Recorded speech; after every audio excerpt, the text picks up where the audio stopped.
Hello everyone, welcome to electrical exam. आज हम करने वाले single phase induction motor MCQ का पार्ट नंबर 2।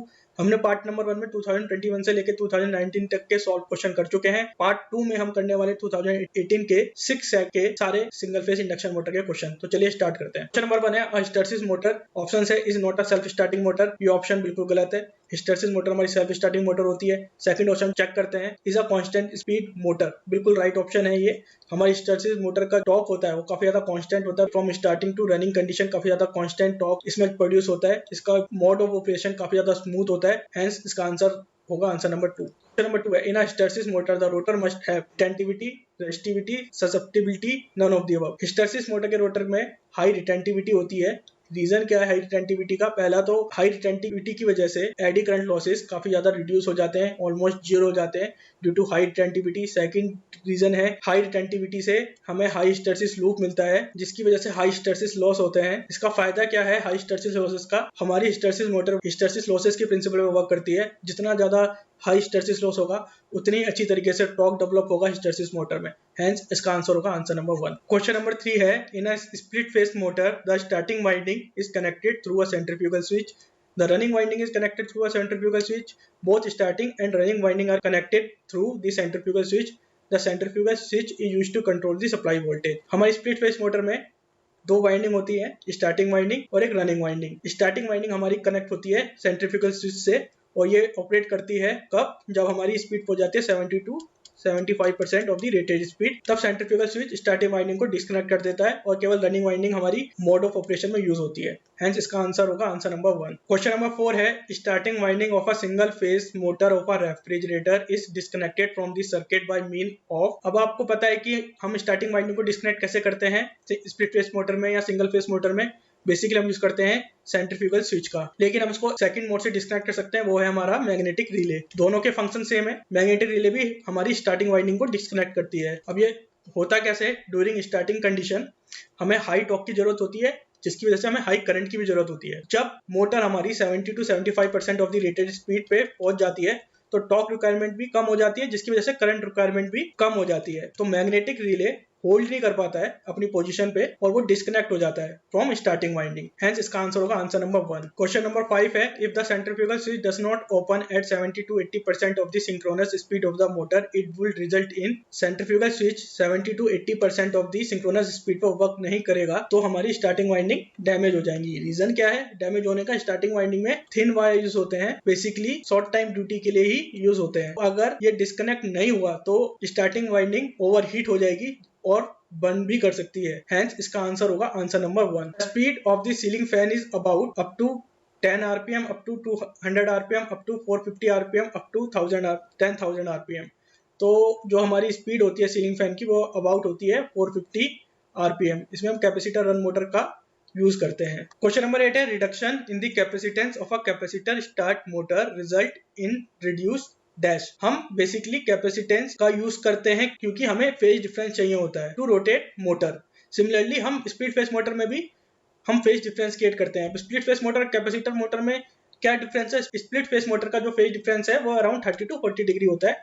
वही हम बात करेंगे कैपेसिटर की तो उसमें हम मोर देन 70 to 90 डिग्री तक हम फेज डिफरेंस क्रिएट कर पाते हैं, जिसकी वजह से जितना ज्यादा फेज डिफरेंस होगा उतना ज्यादा हाई टॉर्क जनरेट होगा। अगर हम कैपेसिटेंस की वैल्यू ही कम कर देंगे तो ऑब्वियसली बात है फेज डिफरेंस भी रिड्यूस हो जाएगा, जिसकी वजह से हमारा स्टार्टिंग टॉर्क रिड्यूस हो जाएगा। हेंस इसका आंसर नंबर होगा आंसर नंबर 3। क्वेश्चन नंबर 11 है in which single phase motor the rotor has no teeth और वाइंडिंग। स्प्लिट फेस मोटर गलत ऑप्शन है। रिलक्टेंस मोटर में भी टीथ होते हैं, वाइंडिंग होती है। हिस्टैरिसीस मोटर की रोटर में ना ही टीथ प्रेजेंट होते हैं ना ही वाइंडिंग प्रेजेंट होती है, केवल स्टेटर में ही मेन और ऑक्सिलरी दोनों वाइंडिंग प्रेजेंट होती है। हेंस इसका आंसर होगा आंसर नंबर 3। क्वेश्चन नंबर 12 है the range of efficiency for shaded pole motor is. Shaded pole motor जो हमारी होती है उसकी सबसे ज्यादा लो एफिशिएंसी होती है, वो अराउंड होती है 5% to 35%। ये इसकी एफिशिएंसी होती है, ठीक है। और इसका जो वाटेज होता है कितनी क्या रेटिंग क्या होती है वाटेज की, वो अराउंड होती है 3 वाट टू 125 वाट। ये बेसिकली हम स्मॉल टॉयज में यूज करते हैं। नंबर 13 है the direction of rotation of universal motor can be reverse by reversing the flow of current through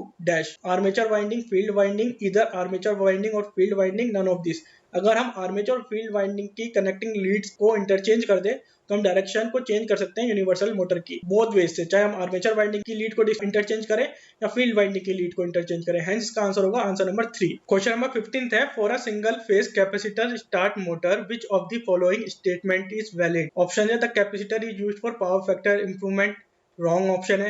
हम इसको बेसिकली पावर फैक्टर इंप्रूवमेंट के लिए यूज नहीं करते हैं, हम इसको यूज करते हैं फेस एंगल क्रिएट करने के लिए। ऑप्शन नंबर 2 है the direction of rotation can be change bye reversing the main winding terminal, बिल्कुल राइट ऑप्शन है। अगर हमें कैपेसिटर की डायरेक्शन को रिवर्स करना है हम उसको 2 वेज में कर सकते हैं, या तो हम मेन वाइंडिंग के टर्मिनल को चेंज करें या हम ऑक्सिलरी वाइंडिंग के टर्मिनल को चेंज करें। हम बोथ वेज से इसको रिवर्स कर सकते हैं, पर हम दोनों को एक साथ रिवर्स नहीं करेंगे, हम या तो इधर मेन वाइंडिंग या फिर ऑक्सिलरी वाइंडिंग। Hence, इसका आंसर नंबर होगा आंसर नंबर 2। क्वेश्चन नंबर 16 है, if a single phase induction motor run slower than normal the most likely defect is. Option है वॉन्ड bearing, short circuit in the winding, open circuit in the winding, none of this. अगर short circuit और open circuit जब होगा तो motor start ही नहीं होगी। इस चीज को आप याद रखना कि इन दोनों कंडीशन में मोटर स्टार्ट नहीं होगी। जब हमारी वॉन्ड बेयरिंग हो जाएगी तो उस केस में हमारी जो सिंगल फेस मोटर है वो स्लो मूव करेगी क्योंकि हाई फ्रिक्शन जनरेट होगा। हेंस आंसर नंबर 1 इसका राइट आंसर है। क्वेश्चन नंबर 17 है, the capacity of a single phase induction motor is limited by. Option है pulsating torque, uniform torque, non uniform torque, none of this. So according to double revolving field theory हमारी single phase induction motor self starting motor नहीं होती है। Reason क्या है इसका? क्योंकि उसमें पल्सेटिंग टॉर्क जनरेट होता है, यानी कि कोई रोटेटिंग टॉर्क जनरेट नहीं होता, रोटेटिंग फ्लक्स जनरेट नहीं हो पाता है, जिसकी वजह से हमारी जो मोटर है वो रिवॉल्व नहीं कर पाती है। हेंस इसका आंसर होगा answer number 1, due to pulsating torque the capacity of a single phase motor is limited. Question number 18 है, which of the following motor will give relatively high starting torque. Options हैं capacitor end motor, ऐसी कोई motor होती नहीं है। Capacitor start motor इसका right answer है। Capacitor start motor का जो टॉर्क है वो काफी ज्यादा हाई होता है as compare to split phase motor. Hence, इसका आंसर होगा आंसर नंबर 2। क्वेश्चन नंबर 19 है, a centrifugal switch is provided for disconnecting the auxiliary winding in N, यानी कि हमें इसमें से बताने की किस में सेंट्रीफ्यूगल स्विच यूज होता है। नीचे से देखते हैं, हिस्टैरिसीस मोटर में कैपेसिटर का यूज नहीं होता है, सेम है हमारा रिलक्टेंस मोटर में भी यूज नहीं होता है। कैपेसिटर रन मोटर में हम सेंट्रीफ्यूगल स्विच का यूज नहीं करते हैं, हम स्टार्टिंग टू एंड उसमें कैपेसिटर कनेक्ट ही रहता है। केवल कैपेसिटर स्टार्ट ऐसी मोटर है जिसमें हम कैपेसिटर का यूज करते हैं ड्यूरिंग स्टार्टिंग कंडीशन, उसके बाद हम सेंट्रीफ्यूगल स्विच से उसको डिस्कनेक्ट कर देते हैं। Hence, इसका आंसर होगा आंसर नंबर 1। क्वेश्चन नंबर 20 है, इन split phase motor the running winding should have. Split phase motor में हमारी 2 वाइंडिंग होती है, एक होती है मेन वाइंडिंग और सेकंड होती है हमारी ऑक्सिलरी वाइंडिंग। मेन वाइंडिंग हमारी रनिंग वाइंडिंग भी होती है और ऑक्सिलरी वाइंडिंग को हम स्टार्टिंग वाइंडिंग भी कहते हैं। स्टार्टिंग वाइंडिंग की जो वायर है वो काफी ज्यादा थिन होती है और रनिंग वाइंडिंग की वायर थिक होती है। इसका रेजिस्टेंस लो होता है और इंडक्टेंस हाई होता है। इसके अपोजिट इसका रेजिस्टेंस हाई होता है और इंडक्टेंस लो होता है। हेंस इसका आंसर होगा हमारा आंसर नंबर 2। रनिंग वाइंडिंग का रेजिस्टेंस लो होता है और इंडक्टेंस हाई होता है। क्वेश्चन नंबर 21 है, अ रिलक्टेंस मोटर। ऑप्शन है सेल्फ स्टार्टिंग मोटर, बिल्कुल राइट ऑप्शन है ये भी। कांस्टेंट स्पीड मोटर, राइट है, की स्पीड भी काफी ज्यादा कांस्टेंट होती है। नीड नो डीसी एक्साइटेशन, बिल्कुल राइट है। और 4 ऑल ऑफ द अबव, इसका राइट आंसर होगा answer all of the above.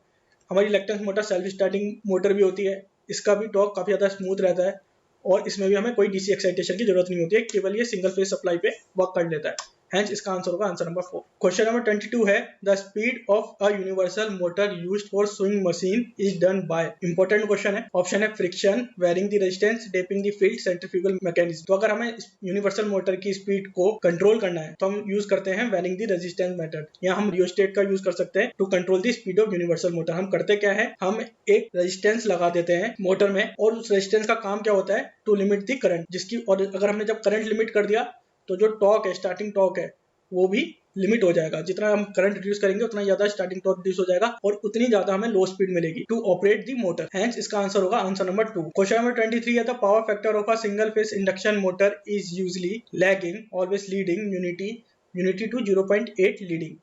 तो हमारी चाहे सिंगल फेस इंडक्शन मोटर हो चाहे 3 फेस इंडक्शन मोटर हो, उसका पावर फैक्टर हमारा लैग करता है। ठीक है, लैगिंग पावर फैक्टर होता है which is around 0.5 to 0.8 lagging. Answer number 1 इसका राइट आंसर होगा। Hysteresis motor are suitable for.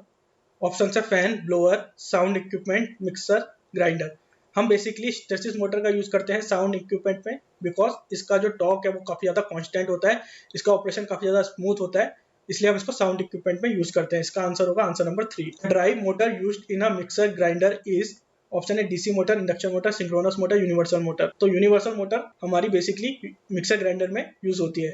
क्योंकि इसका हाई स्पीड ऑपरेशन होता है, प्लस ये बहुत एसी और डीसी में वर्क करती है। Hence, इसका आंसर होगा आंसर नंबर 4। क्वेश्चन नंबर 26 है the capacitor used in a single phase capacitor motor have no options है voltage rating, dielectric medium, polarity marking, definite value. तो ये मैं पहले भी आपको कैपेसिटर स्टार्ट मोटर में बता चुका हूँ, दोबारा बता रहा हूँ कि कैपेसिटर मोटर में कोई पोलैरिटी मार्किंग नहीं होती है। रीजन क्या है? पहली बात तो एसी में most of the case capacitor में कोई पोलैरिटी मार्किंग नहीं होती है। दूसरी चीज है हम इसमें इलेक्ट्रोलाइटिक कैपेसिटर का यूज करते हैं और उसमें भी कोई पोलैरिटी मार्किंग नहीं होती है। हेंस इसका आंसर होगा आंसर नंबर 3। क्वेश्चन नंबर 28 है when the load on a reluctance motor is increase so that it can not maintain synchronous the motor will option से become unstable, draw excessive armature current and may burn out, fall out of synchronism and come to stand still, run as an induction motor. इसका right answer है answer number 4, run as an induction motor. Reluctance motor basically हमारी single phase synchronous motor होती है, यानी कि उसकी जो rotor की स्पीड है और वो स्टेटर की स्पीड है वो सिंक्रोनसली मूव करती है, लेकिन जब उसमें लोड बढ़ जाता है तो रिलक्टेंस मोटर की स्पीड स्लो हो जाती है, थोड़ी डाउन हो जाती है, जिसकी वजह से वो सिंक्रोनिज्म में नहीं रहती और वर्क करने लग जाती है as an induction motor. Rotate करती है, इस चीज को याद रखना कि वो नहीं स्टेबल होती है, ना स्टैंड स्टिल होती है, ना ही बर्नआउट होती है। वो स्टेबल तो रहेगी लेकिन उसकी स्पीड थोड़ी कम हो जाएगी और वर्क करने लग जाएगी as an induction motor. Hence इसका आंसर होगा answer number 4। Universal motor can run on AC only, DC only, either AC और DC, none of the above. Universal motor both AC और DC में वर्क कर सकती है। Hence, इसका answer होगा आंसर नंबर 3। क्वेश्चन नंबर 30 है which of the following motor has two separate winding on the motor. Option है repulsion motor, repulsion induction motor, repulsion start induction run motor या none of this. इसका right answer है answer number 2, repulsion induction motor. Repulsion induction motor में हमारी 2 winding present होती है। एक होती है हमारी स्टेटर वाइंडिंग जो कि सिमिलर होती है एज एन इंडक्शन मोटर, और जो इसका रोटर होता है इसमें हमारी 2 सेपरेट वाइंडिंग होती है। एक होती है हमारी इनर वाइंडिंग जो कि होती है स्क्वायर केज टाइप, और आउटर वाइंडिंग हमारी होती है रिपल्सन स्टार्ट टाइप। बेसिकली आपको इसका कंस्ट्रक्शन फीचर पढ़ना पड़ेगा रिपल्सन इंडक्शन मोटर का, तब आपको इजीली समझ आ जाएगा।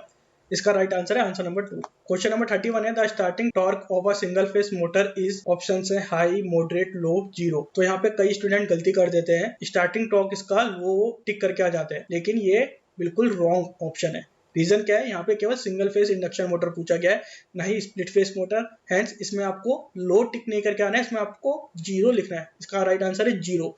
रीजन क्या है? क्योंकि जो सिंगल फेस मोटर का जो टॉर्क है वो पल्सेटिंग नेचर का होता है, यानी कि जो उसका फ्लक्स है वो कोई रोटेटिंग टॉर्क जनरेट नहीं कर पाता है, रोटेटिंग फ्लक्स जनरेट नहीं कर पाता है, जिसकी वजह से इसका जो टॉर्क है वो हमारा 0 होता है। हेंस इसका राइट आंसर होगा answer number 4, 0। In a shaded pole single phase motor the revolving field is produced by the use of option है इसके inductor, capacitor, resistor, shading coil. तो शेडेड पोल मोटर में जो रिवॉल्विंग फील्ड प्रोड्यूस होता है वो shading coil की वजह से प्रोड्यूस होता है जो कॉपर की बनी होती है। इसका राइट आंसर होगा answer number 4। The repulsion, question number 33 है the repulsion start induction on motor is used because of good power factor, high efficiency, minimum cost, high starting torque. जो repulsion start induction run motor हम use करते हैं, basically उसका purpose होता है हमारा high starting torque को produce करना, जनरेट करना।